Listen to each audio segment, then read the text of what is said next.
Hi everyone, मैं हूं शिवांगी और मैं आप सभी का स्वागत करती हूं अपने चैनल क्लासी भव में। ये देखिए फ्रेंड्स, बेकरी के जैसा सुंदर, सॉफ्ट, स्पॉन्जी और डिलिशियस चॉकलेट केक। और ये केक देखने में जितना अट्रैक्टिव है, इसे बनाना उतना ही आसान है, क्योंकि ये चॉकलेट केक हमने आज बनाया है बिना व्हिप्ड क्रीम, बिना बटर, बिना चॉकलेट, बिना एग या ओवन के, बेहद कम सामान से।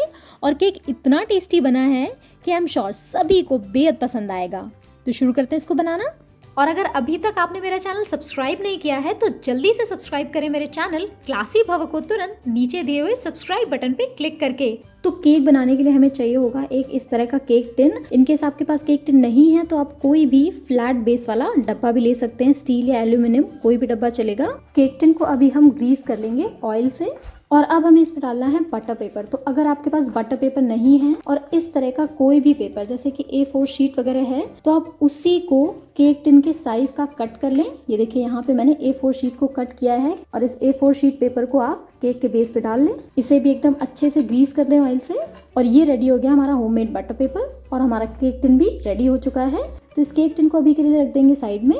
तो सबसे पहले हम कर रहे हैं बेकिंग की तैयारी। इसके लिए मैंने गैस की फ्लेम पे रख लिया है एक भगोना। एल्यूमिनियम का भगोना है ये। और भगोने की जगह पे आप कढ़ाई या कुकर भी ले सकते हैं, बस स्टील का बर्तन मत यूज कीजिएगा क्योंकि वो जल सकता है। तो अभी इस भगोने के अंदर हम रख देंगे इस तरह का वायर स्टैंड। इसकी बजाय आप कोई प्लेट उल्टा करके भी यूज कर सकते हैं, वो भी स्टैंड का काम करेगी। और अब इसको हम कवर कर देंगे एक लिड से और इस भगोने को अभी हम मीडियम आंच पे कम से कम 7 से 10 मिनट तक प्री हीट होने देंगे। तो अब मैंने ले लिए यहाँ पे कुछ एक बिस्किट्स। एक्चुअली ये सारे बचे हुए बिस्किट्स हैं जो डब्बों में पड़े रह जाते हैं। तो ये बचे हुए 200 ग्राम बिस्किट्स मैंने लिए हैं। तो अब हम मेजरमेंट कैसे करेंगे, तो एक स्टैंडर्ड मेजरमेंट फॉलो होता है जिसके हिसाब से जितने भी क्रीम वाले बिस्किट्स होते हैं वो सारे 10 ग्राम के होते हैं, जैसे कि बर्बन बिस्किट्स या ओरियो बिस्किट्स। और जितने भी बिना क्रीम वाले बिस्किट्स होते हैं यानी कि प्लेन बिस्किट्स जैसे कि पार्ले जी या फिर डाइजेस्टिव बिस्किट्स, ये बिस्किट्स 5 ग्राम ईच का होता है। तो यहाँ पे मैंने 4 bourbon biscuits, 7 Oreo biscuits, 7 Parle G, 7 digestive biscuits और 4 शुगर बिस्किट्स लिए हैं जो कि इन टोटल 200 ग्राम होते हैं। इन सारे बिस्किट्स को अब हम तोड़ तोड़ के ग्राइंडिंग जार में डाल देंगे। 1-2 बिस्किट्स आप एक्स्ट्रा भी डाल सकते हैं। और अब इन बिस्किट्स को पीस के हम इनका एक महीन पाउडर बना लेंगे। ये देखिए बिस्किट पाउडर बनके रेडी हो चुका है। तो इसको हम ट्रांसफर कर देंगे एक मिक्सिंग बोल में। इस बिस्किट पाउडर में मैं डाल रही हूँ करीब 2 बड़ा चम्मच पिसी हुई शक्कर। इसको मिक्स कर लेंगे। और अब मैंने यहाँ पे ले लिया है 3/4 कप दूध करीब। ये दूध मैंने उबाल के ठंडा कर लिया था, मतलब ये रूम टेम्परेचर पे है अभी। और इसको हम धीरे धीरे बिस्किट पाउडर में डाल के ऐड करते जाएंगे और एकदम स्मूथ और लम्प फ्री बैटर तैयार कर लेंगे। और साथ ही यहाँ पे मैं बैटर में कुछ और ऐड नहीं कर रही हूँ क्योंकि हमने इसमें कई सारे चॉकलेट बिस्किट्स यूज किए हैं, इसलिए ऑलरेडी इस बैटर का फ्लेवर चॉकलेटी है। और ये देखिए हमने 1 बड़ा चम्मच दूध बचा लिया यहाँ पे। इन केस आपके बिस्किट्स में डाइजेस्टिव बिस्किट्स या पार्ले जी वगैरह ज्यादा हैं तो आप इस बैटर में 1 चम्मच कॉफी पाउडर भी ऐड कर सकते हैं, इससे टेस्ट काफी अच्छा हो जाएगा। और ये देखिए एकदम स्मूथ बैटर बनके तैयार हो चुका है। तो अब मैं यहाँ पे ले रही हूँ 1 सैशे इनो फ्रूट सॉल्ट। आप ब्लू वाला इनो लें तो ज्यादा अच्छा रहेगा। और ये पूरा का पूरा सैशे मैं इस बैटर में डाल ले रही हूँ। इसके ऊपर अब हम डालेंगे बचा हुआ 1 बड़ा चम्मच दूध। इनो को एकदम हल्के हाथों से हम बैटर में मिक्स कर लेंगे। बैटर एकदम रेडी है। तो इसको अब हम ट्रांसफर कर लेंगे केक टिन में। केक टिन को हल्का सा टैप करेंगे सो दैट इसके सारे एयर बबल्स निकल जाएं। भगोना भी अभी तक एकदम अच्छे से प्री हीट हो चुका है। तो इसका ढक्कन हम हटाएंगे और एकदम केयरफुली बैटर को ट्रांसफर कर देंगे भगोने के अंदर। और अब हम केक को बेक कर लेंगे लो से मीडियम आंच के बीच में करीब 35 से 40 मिनट तक। और ये टाइम 5 से 10 मिनट कम ज्यादा हो सकता है क्योंकि केक कैसे बेक होता है ये बहुत सारी चीजों पर डिपेंड करता है, जैसे कि जिस बर्तन में आप केक बना रहे हैं उसका साइज क्या है, उसका ढक्कन कितने टाइटली बंद है, गैस का फ्लेम क्या है, या बहुत सारी और चीजें। इस केक को कन्वेक्शन या ओवन में बनाने के लिए 170 डिग्री पे प्री हीट करके ओवन को आप केक को 30 मिनट्स के लिए बेक कर लें। एग्जैक्टली 40 मिनट हो चुके हैं और हमारा केक बिल्कुल परफेक्टली बेक्ड लग रहा है। तो हम लिड हटाएंगे और एक टूथपिक सेंटर में प्रिक करके हम केक को चेक करेंगे। और ये देखिए बिल्कुल क्लीन बाहर आई है, ये मतलब हमारा केक एकदम परफेक्टली बेक हो चुका है। तो अभी हम फ्लेम ऑफ कर देंगे और केक के मोल्ड को इस बड़े वाले पतीले से बाहर निकाल के हम इसे कम्प्लीटली ठंडा हो जाने देंगे। और ये देखिए हमारा केक भी अभी तक एकदम अच्छे से ठंडा हो चुका है। तो अब इसको हम एक केक बोर्ड पे निकाल लेंगे, सीधा करेंगे इसको। और साथ ही मैं आपको दिखाती चलूँ कितना स्पॉन्जी केक बना है ये। और अब हम बनाएंगे केक की फ्रॉस्टिंग। तो केक की फ्रॉस्टिंग बनाने के लिए मैं ले रही हूँ एक पैकेट ओरियो बिस्किट। ये 120 ग्राम वाला पैकेट है।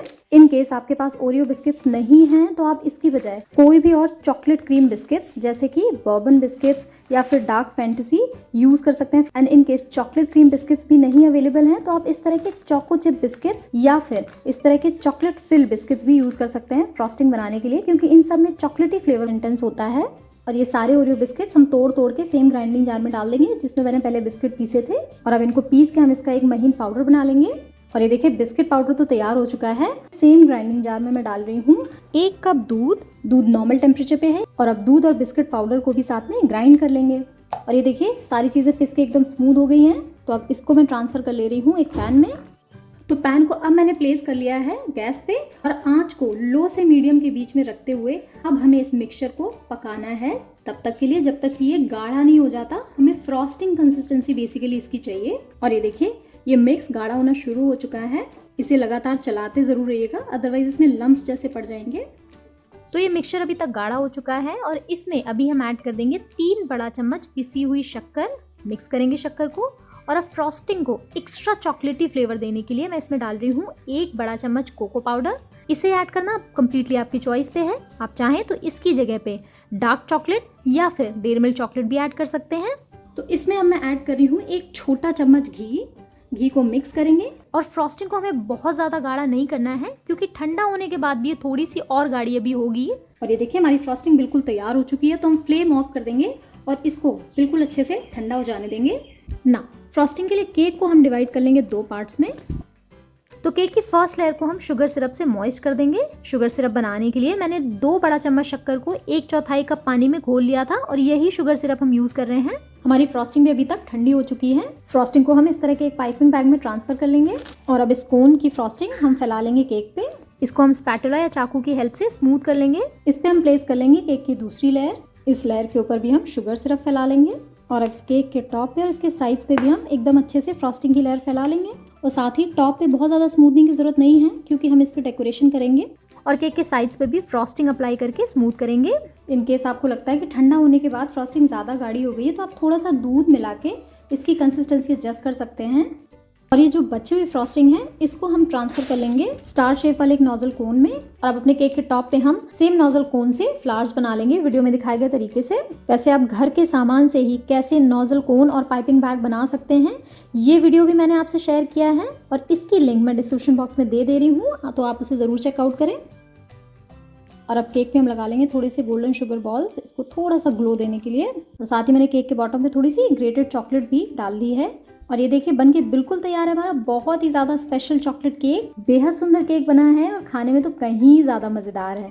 तो प्लीज़ आप भी ज़रूर ट्राई कीजिएगा इसको बनाना। Thank you so much for watching.